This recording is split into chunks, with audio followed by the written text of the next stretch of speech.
அகிலம் நியூஸ் நேயர்களுக்கு வணக்கம்.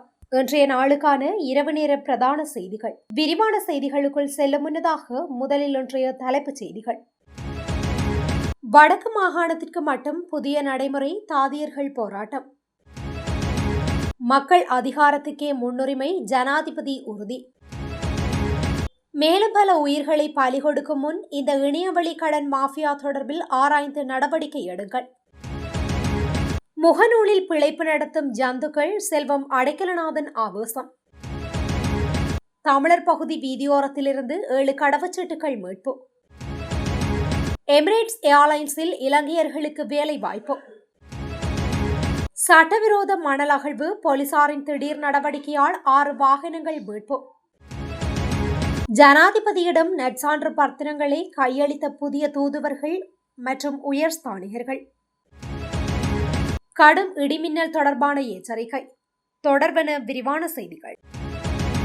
மாகாண சுகாதார சேவை பணிப்பாளரின் வடக்கு மாகாணத்திற்கான புதிய நடைமுறைக்கு எதிர்ப்பு தெரிவித்து முல்லைத்தீவு மாவட்ட வைத்தியசாலை தாதியர்கள் பணிப்புறக்கணிப்பில் ஈடுபட்டுள்ளனர். குறித்த பணிப்புறக்கணிப்பு நேற்றைய தினம் இடம்பெற்றுள்ளது. முல்லைத்தீவு மாவட்ட மருத்துவமனை உள்ளிட்ட பிரதேசத்தின் ஏனைய மருத்துவமனையில் பணியாற்றும் தாதியர்கள் இந்த பணிப்புறக்கணிப்பினை முன்னெடுத்துள்ளனர். இதன்போது முல்லைத்தீவு மாவட்ட பொது வைத்தியசாலையில் அரசு தாதியர் வைத்திய அதிகாரிகள் சங்கத்தின் தலைவர் விஜயதீபன் ஊடகங்களுக்கு கருத்து தெரிவிக்கையில், தாதிய உத்தியோகத்தர்கள் தொழிற்சங்க நடவடிக்கையினை முன்னெடுத்துள்ளார்கள். இலங்கையின் எந்த ஒரு பகுதியிலும் இல்லாத ஒரு செயற்பாட்டினை வடக்கு மாகாணத்திற்குள் மட்டும் வடக்கு மாகாண சுகாதார பணிப்பாளரின் அறிவுறுத்தல் படி 50 ஊழியர்கள் கொண்ட இடங்களில் அனைவருக்கும் பொதுவாக ஒரு கையொப்பமிடும் புத்தகத்தினை பராமரிக்குமாறு பணித்துள்ளனர். இதனை நடைமுறைப்படுத்தாத சந்தர்ப்பத்தில் மேலதிக நேர கொடுப்பனவு உள்ளிட்ட விடயங்களை நிறுத்துவதற்கும் நடவடிக்கை எடுக்கப்படுகின்றது. இந்த விடயம் தாதிய உத்தியோகத்தர்களை பாதித்துள்ளது. இது தொடர்பில் வடக்கு மாகாண தாதிய உத்தியோகத்தர் தொழிற்சங்கத்தினால் வடக்கு மாகாண சுகாதார சேவை பணிப்பாளர், வடக்கு மாகாண ஆளுநர் ஆகியோரிடம் பேச்சுக்கள் முன்னெடுக்கப்பட்டும் எந்தவிதமான சாதகமான பதிலும் கிடைக்கவில்லை. இதன் காரணமாகவே அடையாள தொழிற்சங்க நடவடிக்கையாக வேலைநிறுத்த போராட்டத்தினை முன்னெடுத்துள்ளோம் என கூறியுள்ளார். வென்றெடுக்கப்பட்ட அதிகாரம் பொதுமக்களுக்காக மாத்திரமே என ஜனாதிபதி அனுரகுமார் திசாநாயக்க தெரிவித்துள்ளார்.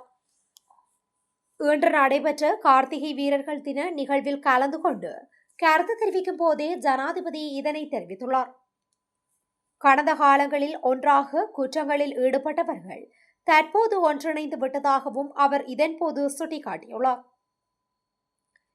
இதன்போது மேலும் கருத்து தெரிவித்த அவர், கடந்த காலங்களில் அரசியல் தலைமைகளிடம் வாக்குமூலம் பெற விசாரணை அதிகாரிகள் அவர்களுடைய வீட்டிற்கு செல்ல வேண்டியிருந்தது. எனினும் தற்போது சக மனிதர்கள் செல்லும் அதே வாசல் வழியாக அரசியல் தலைமைகளும் குற்றப்புலனாய்வு திணைக்களத்திற்கு சென்று வருகின்றனர். எங்களுடைய அரசாங்கத்தை வீழ்த்துவதாக கதை பேசி வருகின்றனர். அது நடக்காது. இந்த அரசாங்கம் மேலும் உறுதியாக கட்டியெழுப்பப்படும்.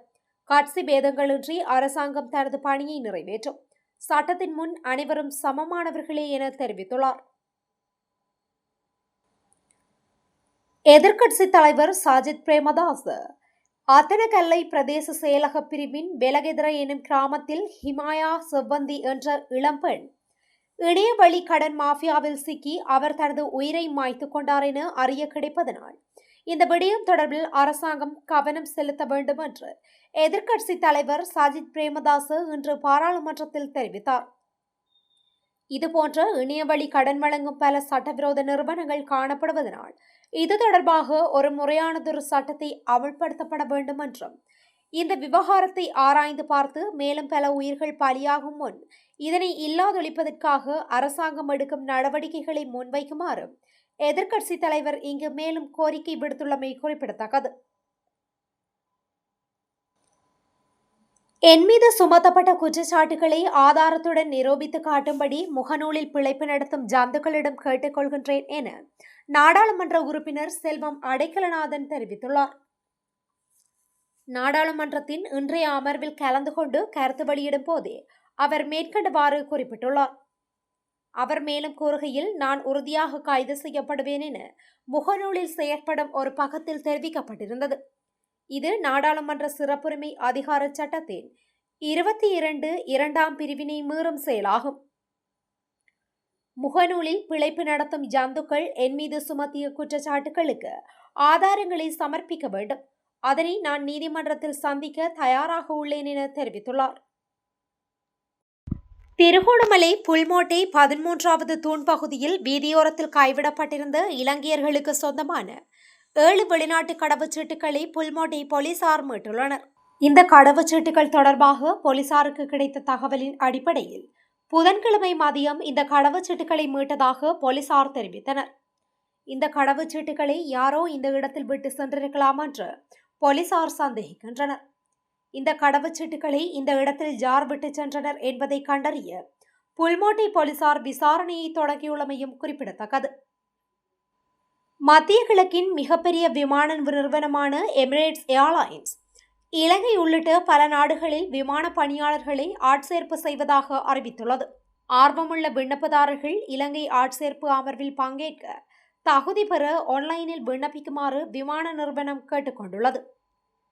ஆட்சேர்ப்பு அமர்வு எதிர்வரும் டிசம்பர் மாதம் 8ஆம் திகதி காலை 9 மணி முதல் கொழும்பில் நடைபெறும் என தெரிவிக்கப்பட்டுள்ளது. திருகோணமலை மூதூர் போலீஸ் பிரிவிற்குட்பட்ட மகாவலி கங்கை பகுதியில் சட்டவிரோத மணல் அகழ்வில் ஈடுபட்ட 4 டிப்பர்கள் மற்றும் 2 உளவு இயந்திரங்கள் என்பவற்றை மூதூர் போலீசார் நேற்றைய தினம் கைப்பற்றியுள்ளனர். அத்துடன் குறித்த வாகனங்களின் சாரதிகளும் கைது செய்யப்பட்டுள்ளதாக மூதூர் போலீசார் தெரிவித்துள்ளனர். மகாவலி கங்கை பகுதியில் சட்டவிரோத மண்ணகழ்வு இடம்பெறுவதாக மூதூர் போலீசாருக்கு கிடைக்கப்பெற்ற ரகசிய தகவலின் அடிப்படையில் மேற்கொள்ளப்பட்ட சுற்றிவளைப்பின் போதே இக்கைது நடவடிக்கை இடம்பெற்றுள்ளது. கைது செய்யப்பட்ட வாகனங்களின் சாரதிகளை மூதூர் நீதிமன்றத்தில் முன்னிலைப்படுத்தி மேலதிக விசாரணைகளை போலீசார் முன்னெடுத்து வருகின்றனர். இலங்கைக்கு புதிதாக நியமிக்கப்பட்டுள்ள 3 தூதுவர்கள் மற்றும் 2 உயர்ஸ்தானிகர்கள் இன்று காலை ஜனாதிபதி அலுவலகத்தில் ஜனாதிபதி அனுரகுமார திசாநாயக்கவிடம் தங்கள் நற்சான்று பத்திரங்களை கையளித்தனர். இன்று தங்கள் நற்சான்று பத்திரங்களை கையளித்த புதிய தூதுவர்கள் மற்றும் உயர்ஸ்தானிகர்கள் பின்வருமாறு: கொழும்பை தளமாக கொண்டு பணியாற்றும் கனடா உயர்ஸ்தானிகர் இசபெல் மாரி கெதரின் மார்டின் மற்றும் கொழும்பை தளமாக கொண்டு பணியாற்றும் நெதர்லாந்து ராஜ்ய தூதுவர் விஃபே ஜேக்கப் டி போயர் மற்றும் கொழும்பை தளமாக கொண்டு பணியாற்றும் ஆஸ்திரேலிய உயர்ஸ்தானிகர் மெதிவ் ஜோன் டக்வெர்த், புதுடில்லியை தளமாக கொண்டு பணியாற்றும் அல்ஜீரியா மக்கள் ஜனநாயக குடியரசின் தூதுவர் அப்துனோர் ஹொலிஃபிலி, புதுடில்லியை தளமாக கொண்டு பணியாற்றும் ஐஸ்லாந்து குடியரசின் தூதுவர் பெனடிக்ட் ஹஸ்குல்ஸ்டென். ராஜதந்திரிகளை அன்புடன் வரவேற்ற ஜனாதிபதி அனுரகுமார திசாநாயக்க அவர்களுக்கு தனது வாழ்த்துக்களை தெரிவித்ததோடு இலங்கையுடனான இருதரப்பு உறவுகளை பலப்படுத்த இணைந்து பணியாற்ற அவர்களுக்கு அழைப்பு விடுத்திருந்தார். வெளிநாட்டு அலுவல்கள், வெளிநாட்டு வேலைவாய்ப்பு மற்றும் சுற்றுலாத்துறை அமைச்சர் விஜித ஹேரத் மற்றும் ஜனாதிபதியின் செயலாளர் கலாநிதி நந்திக சனத்குமார் நாயக்க ஆகியோரும் இந்த நிகழ்வில் கலந்து கொண்டுள்ளமையும் குறிப்பிடத்தக்கது. கடும் இடிமின்னல் தொடர்பில் வளிமண்டலவியல் திணைக்களத்தினால் எச்சரிக்கை அறிவிப்பு ஒன்று வெளியிடப்பட்டுள்ளது. இந்த அறிவிப்பு இன்று இரவு 11 மணி வரை செல்லுபடியாகும் என அந்த திணைக்களம் தெரிவித்துள்ளது. மேல் சப்ரகமுவ மற்றும் வடமேல் மாகாணங்களிலும் காலி மற்றும் மாத்தறை மாவட்டங்களிலும் இடியுடன் கூடிய மழை பெய்யும் போது கடும் மின்னல் தாக்கம் ஏற்படுவதற்கான அதிக வாய்ப்பு இருப்பதாக அத்திணைக்களம் கூறியுள்ளது. இடியுடன் கூடிய மழை பெய்யும் போது அந்த பகுதிகளில் தற்காலிகமான பலத்த காற்று வீசக்கூடும் எனவும் குறிப்பிடப்பட்டுள்ளது. இத்துடன் இன்றைய நாளுக்கான இரவு நேர பிரதான செய்திகள் நிறைவடைகின்றன. தொடர்ந்தும் இதுபோன்ற செய்திகளை உடனுக்குடன் அறிந்து கொள்ள அகிலம் நியூஸுடன் இணைந்திருங்கள். நன்றி, வணக்கம்.